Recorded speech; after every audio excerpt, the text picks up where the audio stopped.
It was the end of a busy day. The engines had been working hard. They were feeling pleased and proud. Except Henry. He was feeling ill. "What's the matter with you, Henry?" Thomas asked. "My boiler's grumbling." "Maybe it's grumbling at you," teased Thomas. "That's not funny," hissed Henry. "You just don't care." But Emily saw that Henry was leaving a puddle of water behind. She was worried. The next morning, Sir Topham Hatt arrived. "Thomas, Percy, Henry, I want you to collect some freight cars and take them to the docks." "Yes, sir," cried Thomas and Percy. Henry watched the engines puff away. He didn't feel well. "Useful engines don't complain," Henry muttered. He was leaving water everywhere as he chuffed towards the coaling plant. When Emily saw this, she was more worried than ever.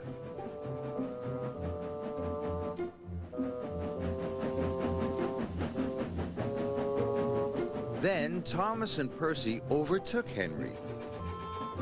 "Hurry up, Henry!" Percy tooted. "I can't go any faster," Henry chuffed miserably. "You're just being lazy," teased Thomas. By the time Thomas and Percy reached the coaling plant, they had a naughty plan. "Please, sir," said Thomas, "Henry wants to take more freight cars." "He is bigger," added Percy. The odd manager agreed. Meanwhile, Emily was talking to Sir Topham Hatt. "I'm worried about Henry." Perhaps his tubes are leaking," replied Sir Topham Hatt.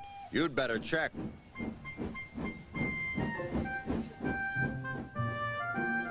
By the time Henry reached the coaling plant, Thomas and Percy had already left. "Why did Thomas and Percy leave me so many freight cars?" moaned Henry. "They know I'm not feeling well." "We'll still have to take them," said his driver.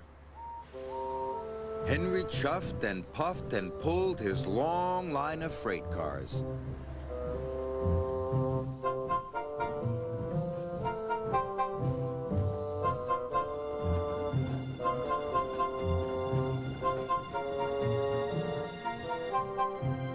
"You can do it, Henry," encouraged his driver.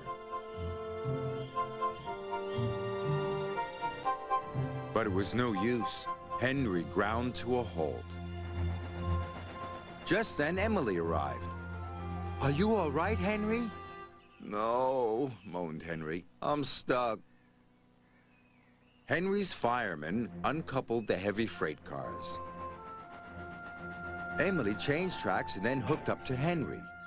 "Oh, thank you, Emily," wished Henry.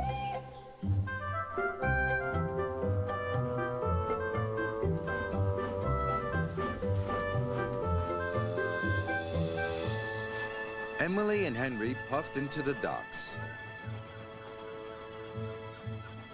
"Well done, Emily," said Sir Topham Hatt.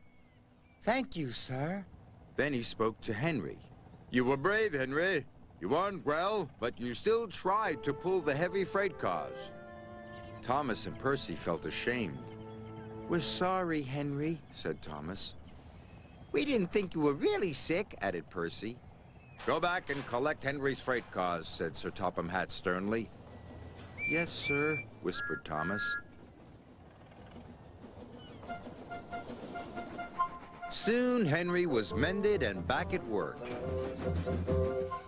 "You're looking so much better," said Emily. "Well, they mended my tubes, but they didn't even look at my brakes, my gauges, my squeaky wheels." Emily smiled. "All in good time, Henry." Poor Henry.